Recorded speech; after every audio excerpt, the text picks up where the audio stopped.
तो दोस्तों अब आइए देखते हैं प्रश्नावली 2.3 का पहला क्वेश्चन हम लोग देखते हैं दोस्तों। तो पहले क्वेश्चन में लिखा है कि विभाजन एल्गोरिथम का प्रयोग करके निम्न में px और gx से भाग देने पर भागफल तथा शेषफल ज्ञात कीजिए। ठीक है दोस्तों, तो भाग की तरह ही करना है। अब भाग करते तो आना चाहिए दोस्तों आप लोगों को, है ना। तो अगर नहीं आता है तो एक बार देख लीजिए दोस्तों कैसे करते हैं। ये हमारा px की वैल्यू लिख देते हैं, px की वैल्यू लिख देते हैं पहले। ठीक है, अब इसमें भाग करना है हमारा gx से, gx से भाग करना है, यानी gx की वैल्यू कितनी दी है, x² - 2 दिया है। ठीक है दोस्तों, अब कैसे भाग करते हैं दोस्तों, भाग वैसे ही करते हैं जैसे आज तक करते आए हैं हम लोग। तो इसमें पहले क्या देखते हैं कि x² दिया है ना दोस्तों, और यहाँ क्या दिया है, x³ दी है। ठीक है ना। अगर आप लोगों को बेसिक नहीं पता है इसका भाग देने का तो आप लोग बता दीजिए कमेंट में, तो मैं आपको बेसिक से सिखा दूंगा। बाकी मैं दोस्तों अभी एक एग्जाम्पल के ज़रिए आपको बता रहा हूँ कि जैसे दोस्तों x³ में अगर x² का भाग करेंगे तो क्या आएगा दोस्तों, ये 3x है, इसकी ये 2x है। ठीक है ना, इसकी घात x की 3 है, x की घात 2 है। तो इससे काट यहाँ से भाग करें तो क्या आएगा दोस्तों, x आएगा। ठीक है ना, क्योंकि x² इसमें 3x है, इसको कैसे लिख सकते हैं, x गुणे x और नीचे 2x है तो x गुणे x। ठीक है ना, तो ये दोनों कट गए आपस में, क्या बचा मेरा, x बचा। तो इसी को मैंने शॉर्ट फॉर्म में बताया है। अब दोस्तों यहाँ लिखा है x² - 2 से भाग करना है हमको, तो हम पहले x का गुणांक देखेंगे। तो x में इसमें क्या कमी है, x की घात 2 लिखा है, यहाँ x की घात 3 लिखा है। किसकी कमी है, अगर एक x हमारे पास और होता तो हम इसके बराबर पहुँच जाते ना। तो बस एक x का गुणा कर दो यहाँ से। ठीक है, तो x का जब गुणा कर देंगे इसमें तो क्या आएगा मेरा, x का गुणा इसमें भी होगा और इसमें भी होगा। तो x गुणा इसमें का होगा तो क्या बचेगा, x³ हो जाएगा। x ये 1 है, ये वाला ये 2x है। ठीक है ना, तो इसकी घात 2 है, इसकी घात 1 है, तो 2 1 3 हो गया। ठीक है, फिर माइनस लगा है तो माइनस लगा दो दोस्तों। x है और यहाँ 2 लिखा है तो 2x हो जाएगा। ठीक है ना। अब यहाँ दोस्तों समझना ये है कि लिखना कहाँ है हमको, ये तो अब दूसरा वाला x² आ गया। ठीक है ना, तो x² तो यहाँ तो x वाला आ रहा है, x का गुणांक आ रहा है, तो जहाँ पे हमारा x वाला गुणांक रहेगा उसी के नीचे लिखना है। ठीक है ना दोस्तों, तो ये माइनस यहाँ लिखना पड़ेगा। ठीक है, मैंने इसे जानबूझ के यहाँ लिखा था कि कहीं आप लोग यहाँ ये तो नहीं देख रहे हैं कि ये x² है, यहाँ 2x, यहाँ 2x लिख देंगे सर, तो यहाँ नहीं लिखूँगा। ठीक है ना, ये सीधे यहाँ लिखूँगा क्योंकि x का हमारा गुणांक आ रहा है, x इसमें यहाँ पे है, तो ये कितना हो जाएगा, 2x हो जाएगा। ठीक है दोस्तों, आप कुछ नहीं जैसे भाग करते आए हैं कि घटा देंगे, चिन्ह बदल जाता है ना, माइनस है ये प्लस वाला है तो माइनस हो जाएगा, ये माइनस है तो प्लस हो जाएगा। ठीक है ना, ये माइनस प्लस दोनों कैंसिल हो जाएंगे, यहाँ से क्या बचेगा मेरा दोस्तों, -3x² बचेगा। ठीक है, और यहाँ +5x था, यहाँ +2x है, तो ये कितना हो जाएगा, +7x हो जाएगा। ठीक है दोस्तों, और ये आगे वाली संख्या क्या आ जाएगी, 3 आ जाएगी। ठीक है, अब दोस्तों यहाँ माइनस लगा है तो यहाँ माइनस लिखना पड़ेगा। ठीक है ना, माइनस लगाना पड़ेगा क्योंकि हमको माइनस में ना वैल्यू चाहिए यहाँ पे। अब यहाँ दोस्तों x² लिखा है, यहाँ भी x² लिखा है, किसकी कमी है यहाँ पे, -3 की कमी है। ठीक ना, तो यहाँ -3 से गुणा कर देंगे। यहाँ आगे बात समझ में, यहाँ x² लिखा है, यहाँ -3x² लिखा है। ठीक है, तो किसकी कमी हो रही है, इन दोनों पद में किसकी कमी हो रही है, -3 की कमी हो रही ना, तो -3 यहाँ लिख देंगे और उसको गुणा कर देंगे। तो क्या गुणा कर देंगे, क्या हो जाएगा, -3x² हो जाएगा, और ये दोनों ये माइनस और माइनस, ये माइनस माइनस प्लस हो जाएगा। ठीक है ना, माइनस माइनस प्लस हो जाएगा, लेकिन लिखेंगे कहाँ, ये दोनों 3 दूनी 6 अचर पद में आएगा ना, तो अचर पद इसके नीचे है। ठीक है, जो जिसके सामने रहेगा अचर पद है तो अचर पद के नीचे लिखेंगे, x वाला गुणांक है तो x वाले गुणांक के नीचे लिखेंगे, x² वाला गुणांक है तो x² वाले गुणांक के नीचे लिखेंगे। ठीक है ना दोस्तों, बस अब घटा देंगे, तो घटा देंगे तो ये माइनस में है तो ये प्लस में हो जाएगा, ये प्लस में है तो ये माइनस में हो जाएगा, ये दोनों प्लस माइनस कैंसिल हो जाएंगे दोस्तों। यहाँ से क्या बचा मेरा 7x बचा, प्लस में है तो प्लस में लिख देंगे। और ये -3 और -6, माइनस माइनस प्लस हो जाता है, लगता क्या है माइनस ही लगता है, तो 6 3 9 हो जाएगा। ठीक है दोस्तों, ये हमारा क्या हो गया, ये शेष हो गया, क्योंकि ये x² है दोस्तों और यहाँ क्या है x बस बचा है। तो अब पावर कम थोड़ी ना होगी, पावर कम नहीं होगी। अगर उससे ज़्यादा पावर है या उतनी ही पावर है तभी भाग जाएगा। तो ये हमारा दोस्तों आ जाएगा शेषफल। ठीक है ना, यहाँ लिख देंगे हम लोग शेषफल। ठीक है, अब अगर हमको दोस्तों जांच करनी है, ठीक है ना, अगर हमको जांच करनी है, ठीक है ना, क्वेश्चन में क्या लिखा है जांच करने के लिए, तो जांच करने के लिए नहीं लिखा, ठीक है ना दोस्तों। तो जांच करने के लिए नहीं लिखा है तो बस इतना आंसर लिख देंगे हम। दूसरे क्वेश्चन में ज़रूर जांच करने को लिखा है, तो पहले ऐसे भाग करना है, फिर जांच कैसे करना है वो मैं आपको बता देता हूं दोस्तों।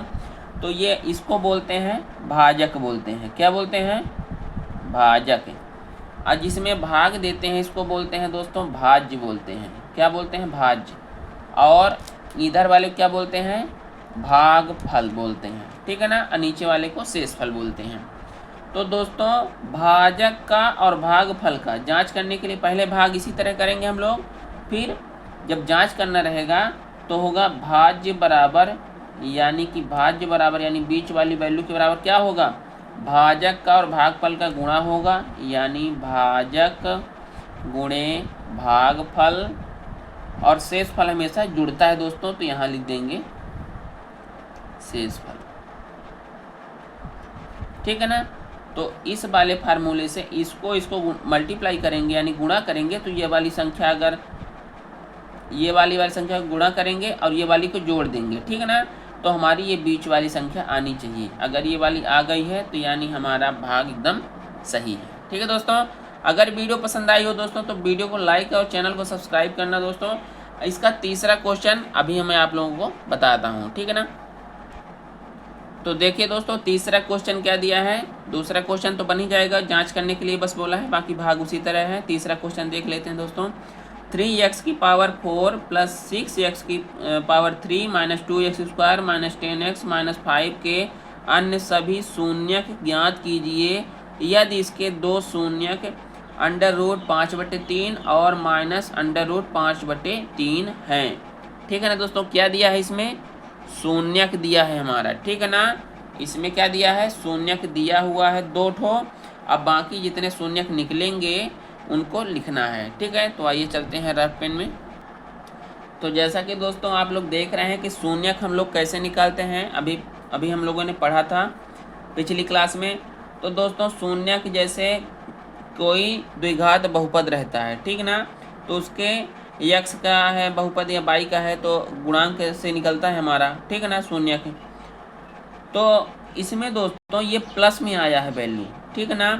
तो जैसे अगर हम प्लस में कोई भी वैल्यू रखेंगे तो वो काहे में आता है, माइनस में आता है, सॉरी माइनस में आता है, ठीक है ना।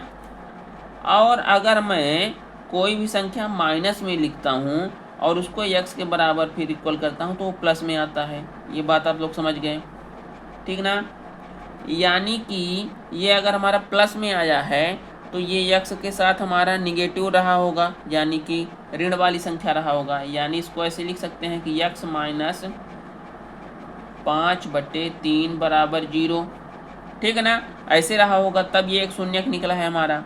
और दूसरा दोस्तों ये कि x प्लस √5/3 है बराबर 0 रहा होगा, तब ना ये माइनस वाला आया है दोस्तों। इतनी बात आ गई समझ में। अब आइए देखते हैं आगे। तो दोस्तों ये वाला हमारा आ गया, यानी कि इन दोनों का गुणा करेंगे हम लोग, ठीक है ना। तो दोस्तों x माइनस 5/√, ये √5/3 हो गया, एक गुणांक मेरा हो गया। दूसरा हो गया मेरा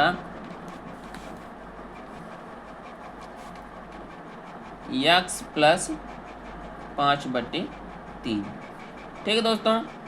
तो इसका हम लोग फार्मूला पढ़े हैं। क्या है फार्मूला दोस्तों, कि a² माइनस b² बराबर क्या होता है, a प्लस b और a माइनस b, ये फार्मूला पढ़े हम लोग।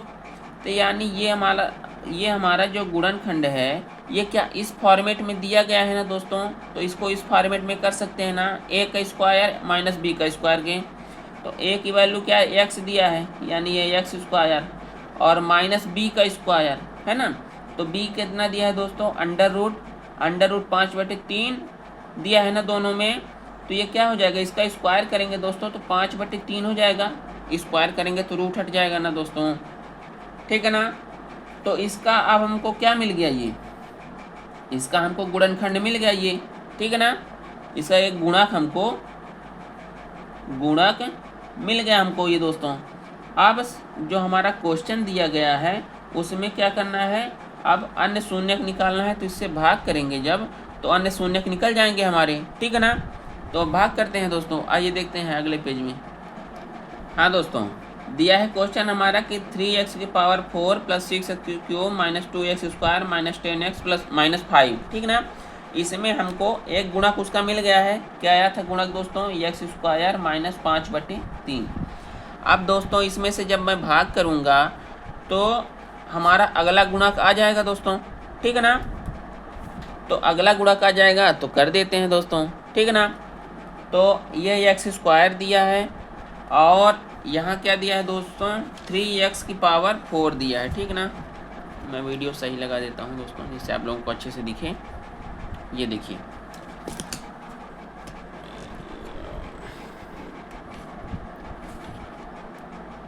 ठीक है दोस्तों, दिख रहा है आपको, ये x² दिया है और यहाँ क्या दिया है दोस्त, 3x⁴ दिया है। तो इस वाली संख्या में किसकी कमी हो रही है, क्या गुणा करेंगे कि 3x⁴ आ जाएगा। तो हमने देखा कि 3 का तो करना पड़ेगा और x भी 2 हमारा कम है, यानी किसका करना पड़ेगा, 3 का करना पड़ेगा और x भी 2 हमारा कम है तो x² का भी करना पड़ेगा, ठीक है दोस्तों। आगे बात समझ में, आप गुणा कर देंगे तो क्या जाएगा, 3x⁴, ठीक है, और 5/3 है और ये 3 है, ठीक है दोस्तों। तो ये 3 से 3 हमारा क्या हो जाएगा, कैंसिल ना हो जाएगा, 3 से 3 हमारा कैंसिल हो जाएगा। यहाँ से क्या बचा, 5x² बचा। तो x² कहाँ लिखा, ये लिखा है, और माइनस आएगा तो माइनस कर देंगे, 5x² आ गया, ठीक है। इतनी बात आ गई समझ में क्या दोस्तों, नहीं आई एक बार फिर देख लीजिए। इसमें x² दिया था, यहाँ क्या लाना है हमको, 3x⁴ लाना है, ठीक ना। तो इसमें किसकी कमी हो रही है, 2 x की कमी हो रही है और 3 की कमी हो रही है। तो 3x² का मैंने गुणा कर दिया इसमें, ठीक है ना। तो 3x कर दिया तो ये 3x⁴ हो गया मेरा, गुणा कर दिया। तो फिर दोस्तों मैंने देखा कि 5/3 है और 3x² है, तो इसका गुणा करेंगे दोस्तों तो क्या जाएगा, 5/3 × 3x², ठीक है ना। तो 3 से 3 मेरा कैंसिल हो जाएगा, तो यहाँ से क्या बचेगा, 5x² बचेगा मेरा केवल। तो x² कहाँ है, ये स्क्वायर वाले के नीचे रखना पड़ेगा हमको, तो स्क्वायर वाले के नीचे रख दिया दोस्तों। अब वही चिन्ह बदल देगा, है ना, क्योंकि घटाना पड़ता है ऊपर वाली संख्या में नीचे वाली संख्या को। तो ये प्लस है तो माइनस हो जाएगा, ये माइनस है तो प्लस हो जाएगा, ठीक है दोस्तों। तो ये दोनों आपस में प्लस माइनस कैंसिल हो जाएंगे। यहाँ से क्या बचा मेरा, 6x³ बचा, और यहाँ से दोस्तों क्या बचा, ये प्लस 5x² है, ये माइनस 2x² है। तो प्लस वाली संख्या बड़ी है तो यहाँ प्लस आ जाएगा और 5 में से 2 जाएगा तो क्या बचेगा, 3x² बचेगा। यहाँ आगे जो संख्या बचती है उसको उतार लेते हैं, 10x - 5, ठीक है दोस्तों। आप देखिए आगे क्या करते हैं, आप यहाँ फिर देखते हैं दोस्तों, x² है, ये क्या लिखा है, 6x³ लिखा है, ठीक ना। यानी यहाँ किसकी कमी हो रही है, एक 6 की कमी हो रही है और एक x की कमी हो रही है, ठीक ना। और इसके आगे प्लस लगा है तो दोस्तों प्लस ही लगा देंगे हम, और 6 की कमी हो रही है और x की कमी हो रही है, ठीक ना। एक तो x और गुणा कर देंगे तो ये 6x³ हो जाएगा मेरा। तो क्या हो जाएगा, 6x³ गुणा कर दिए तो, और ये माइनस में है ये प्लस में है, ठीक है ना। तो माइनस ही आएगा, ठीक है ना। और ये क्या गुणा करेंगे तो क्या आएगा दोस्तों, 5/3 × 6x, ठीक है ना। 3 से कट गया 3 दूनी, तो 5 दूनी 10x, 10x आ गया ना दोस्तों। और किस में आएगा, प्लस माइनस माइनस में। तो x वाला कॉन्टिनेंट आ रहा है ना गुणनखंड, तो 10 के नीचे रखेंगे या x के नीचे रखेंगे, तो ये 10x आ गया, ठीक है। अब हम क्या करेंगे, फिर से घटा देंगे, तो ये प्लस में है तो माइनस में, ये माइनस है तो प्लस में। ठीक है, ये दोनों प्लस माइनस कैंसिल हो गए दोस्तों। यहाँ क्या बचा, 3x² बचा मेरा। ये भी दोनों, ये -10x है, ये +10x, ये भी दोनों कट गए। यहाँ से क्या बचा मेरा, केवल 5 बचा। ठीक है, अब दोस्तों यहाँ 3x² है और यहाँ x² है। अब किसकी कमी हो रही है, तो मैंने देखा कि केवल 3 की कमी हो रही है, बाकी x² इसमें भी है, x² इसमें भी है, तो 3 की कमी हो रही है, तो +3 लिख देंगे। प्लस क्यों लिखा, क्योंकि इसके आगे प्लस का चिन्ह लगा है। ठीक है दोस्तों, 3 रख दिया तो 3x² हो गया ये मेरा, और ये 5/3 है और ये 3 है, तो 3 से 3 हमारा कट जाएगा। क्या बचेगा यहाँ से, केवल -5 बचेगा हमारा। ठीक है दोस्तों, ये प्लस में है माइनस में, ये प्लस माइनस में है तो प्लस में। ठीक है, चिन्ह बदल जाते हैं, दोनों कट गया, प्लस माइनस ये भी कट गया, यानी शेषफल हमारा 0 आ गया। ठीक है, तो दोस्तों इसका एक जो अन्य गुणक होगा, एक तो हमारा ये गुणक था, ठीक ना, एक हमारा अन्य गुणक ये वाला हो जाएगा 3x² + 6x + 3। ठीक है दोस्तों, यही हमारा आंसर हो जाएगा। ठीक है ना। तो दोस्तों वीडियो पसंद आई हो तो वीडियो को लाइक कर देना दोस्तों, और चैनल को सब्सक्राइब कर देना। ठीक है दोस्तों।